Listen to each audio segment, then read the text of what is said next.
Hello दोस्तों, कैसे हैं आप सब। मैं आशा करता हूँ आप जहाँ भी होंगे अच्छे होंगे।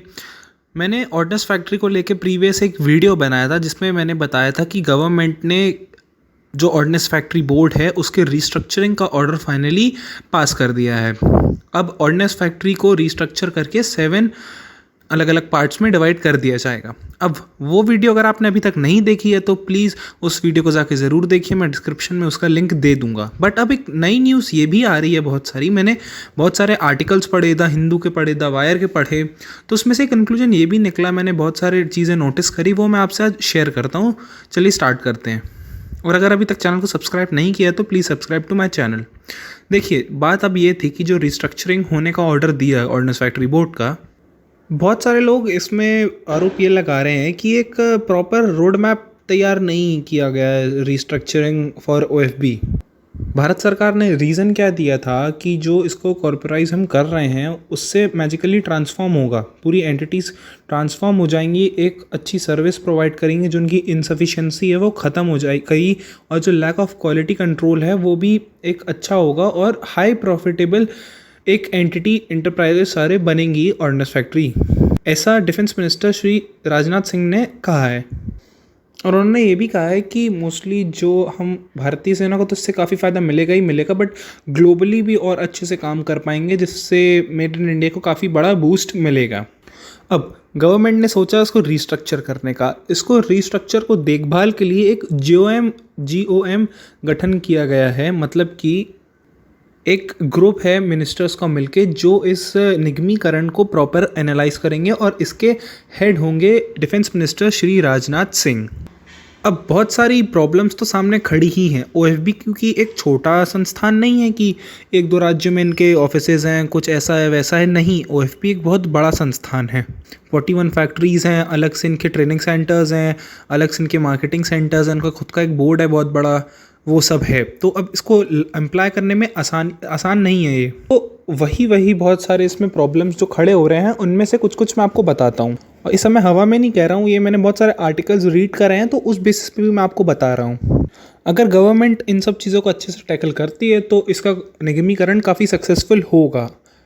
पहला तो ये है कि जो लगभग 70,000 के करीब कर्मचारी हैं ऑर्डिनेंस फैक्ट्री बोर्ड में, प्रॉपर सरकारी कर्मचारी, उनका क्या और कैसे करना चाहेगी गवर्नमेंट, वो सबसे पहले क्लियर इतना खास तरीके से है नहीं। बट हाँ, गवर्नमेंट ने ये ज़रूर बोला है कि इनके जितने भी हित हैं उसका सरकार एकदम से अच्छे से ध्यान रखेगी। जैसे कि मैं आपको बताता हूँ कि जब 2020 में जब निर्मला सीतारमन जी ने पहली बार ये घोषित किया था कि जो ऑर्डिनेंस फैक्ट्री बोर्ड्स हैं वो सारी निगमीकरण से गुजरेंगी, निगमीकरण किया जाएगा, तो उस समय देश भर के जितने भी ऑर्डिनेंस फैक्ट्री के यूनियंस थे, यूनियन है ना वहाँ के बहुत सारे, तो उन्होंने बहुत हड़ताल शुरू कर दी थी, बहुत लंबी चली थी हड़ताल। बट वही चाइना और इंडिया के उस समय रिलेशन ख़राब हो गए थे पूर्वी लद्दाख में, तो उस समय ये फैसला थोड़ा बहुत रद्द कर दिया गया था पूरी तरीके से, तो और सब वर्कर्स अपने काम पे लौट गए थे।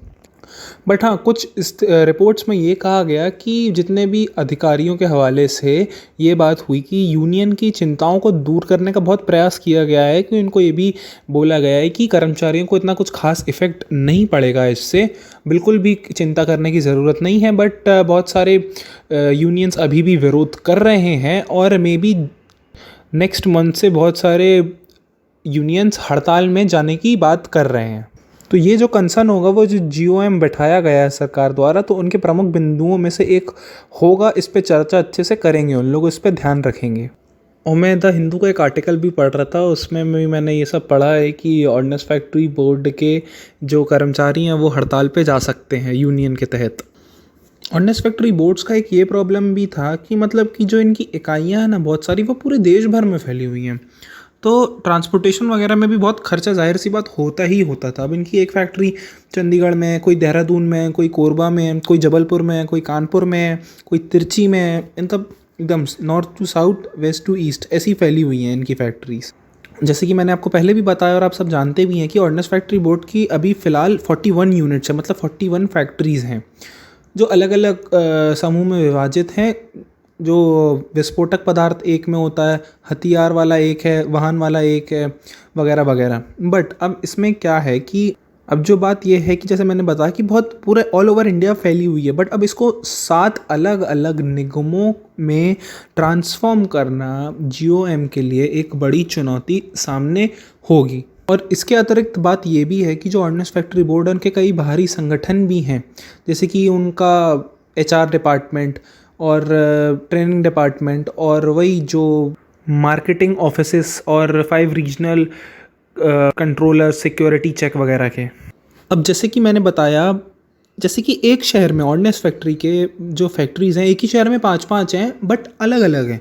अब जैसे कि मैं आपको कानपुर का एग्जांपल देता हूँ, मतलब कानपुर में फील्ड गन भी बनती है, जो हॉजर तोप है उसकी भी बैरल्स बनते हैं, पैराशूट भी बनता है, फील्ड गन्स भी बनती हैं, तो अलग अलग हैं। अब जैसे जबलपुर में भी बहुत सारी ऑर्डिनेंस फैक्ट्रीज़ हैं, तो वहाँ पे गन बनती है, वहाँ पे व्हीकल्स बनते हैं, जो आर्मी के ट्रक देखे हैं, वहाँ पे गोले बारूद का भी काम होता है। तो अब इन सब चीज़ों को एंटिटीज़ में लाना, एक रिस्ट्रक्चर करना एक अलग और थोड़ा कठिन काम होगा।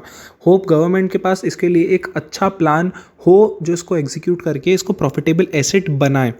अब एक कंसर्न ये भी है कि जो ऑर्डिनेंस फैक्ट्री बोर्ड्स होते हैं ना, इनके पास बहुत बड़े बड़े इस्टेट्स होते हैं। अब जैसे कि जो प्राइवेट कंपनी है, अब रिलायंस है तो रिलायंस की एक फैक्ट्री है, अब उसके लिए अलग से बहुत बड़ा एक एस्टेट नहीं है कि मतलब हर जगह नहीं है कि बहुत बड़े बड़े एस्टेट्स हैं, बहुत सारे फॉरेस्ट्स हैं, वहाँ पे उनको मैनेज करना, ये करना, उस पर भी बहुत सारा खर्चा होता है ऑर्डिनेंस फैक्ट्री बोर्ड का। जैसे कि बहुत सारा उनका एक खुद का स्टेट होता है जो मिनिस्ट्री ऑफ डिफेंस के अंडर आता है, उसमें नगर निगम कुछ काम नहीं करती है, जो काम करती है ऑर्डिनेंस फैक्ट्री बोर्ड ही करती है, मतलब उस फैक्ट्री का जनरल मैनेजर काम करता है। तो अब उसको अगर संभालना है, उस स्टेट का रखरखाव करना है, वो स्टेट छोटा भी नहीं होता है, बड़े होते हैं, कई कई जगह छोटे भी होते हैं, बट अगर उसके देखभाल करनी है तो उसके लिए अलग से एम्प्लॉयज़ चाहिए, अलग बजट चाहिए, मेंटेनेंस चाहिए, तो एक ये खर्चा अलग भी है। बट बहुत सारी रिपोर्ट्स का ये भी कहना है कि जो कॉर्पोरेटाइजेशन होगा ऑर्डिनेंस फैक्ट्री बोर्ड का, तो उसमें इसको प्रॉफिटेबल पीएसयूज़ में ट्रांसफॉर्म कर देंगे, तो जिससे इन सब की चिंता नहीं करनी होगी। खैर समय के साथ पता चल जाएगा कि ये उसको कैसे हिसाब से ट्रांसफॉर्म करते हैं और प्रॉफिटेबल होती है ऑर्डिनेंस फैक्ट्री की नहीं होती है। बात एक ये भी है कि अब ध्यान से सोचना इस बात को कि जब ordnance factory board directly govern करता था मिनिस्ट्री ऑफ डिफेंस, तो प्रॉब्लम क्यों आई, उसका जवाबदार कौन है? जो ऑर्डिनेंस फैक्ट्रीज़ के इतने सारे ब्रेकडाउन हुए, उनके प्रोडक्ट्स की क्वालिटी में दिक्कतें हुई, तो उसका ज़िम्मेदार कौन है? क्योंकि डायरेक्टली गवर्न तो ऑर्डिनेंस फैक्ट्री बोर्ड कर रहा था ना, मिनिस्ट्री ऑफ डिफेंस के अंडर कर रहा था ना। तो बहुत सारी रिपोर्ट्स में ये भी कहा, बहुत सारे एक्स आर्मी ऑफिसर्स ने ये भी कहा कि ऑर्डिनेंस फैक्ट्री गलती के बावजूद भी मिनिस्ट्री ऑफ डिफेंस इतना ध्यान नहीं दिया उस समय। खैर अब इस पे तो मैं क्या ही बोलूँ, वो आप खुद सोचें, वो मैं खुद सोचूं। अब जो नया निर्णय लिया है कि ऑर्डिनेंस फैक्ट्री बोर्ड का निगमीकरण करेंगे, तो अच्छी बात है। अगर इससे ऑर्डिनेंस फैक्ट्री बोर्ड को फ़ायदा मिलता है, प्रॉफिटेबल पीएसयू बनती है, मेक इन इंडिया को एक मेजर पुश मिलता है, डिफेंस मैन्युफैक्चरिंग को इंडिया में मेजर पुश मिलता है, तो बहुत बहुत अच्छी बात है। तो ये कुछ पॉइंट्स थे जिसमें गवर्नमेंट को क्लियर बताना चाहिए कि वो कैसे और क्या करेंगी। तो देखते हैं अब आगे जाके क्या होगा। जैसे जैसे जो जो अपडेट आते जाएंगे मैं उन पर वैसे वैसे वीडियोस अपने पब्लिश करता जाऊंगा। और हाँ दोस्तों, अगर आपने अभी तक शॉर्ट ग्लांस को सब्सक्राइब नहीं किया है तो please subscribe to my channel, subscribe करें, शेयर करें, लाइक करें, अपने थॉट्स कमेंट में बताएं। अगर पसंद नहीं आई वो वीडियो तो डिसलाइक भी करें।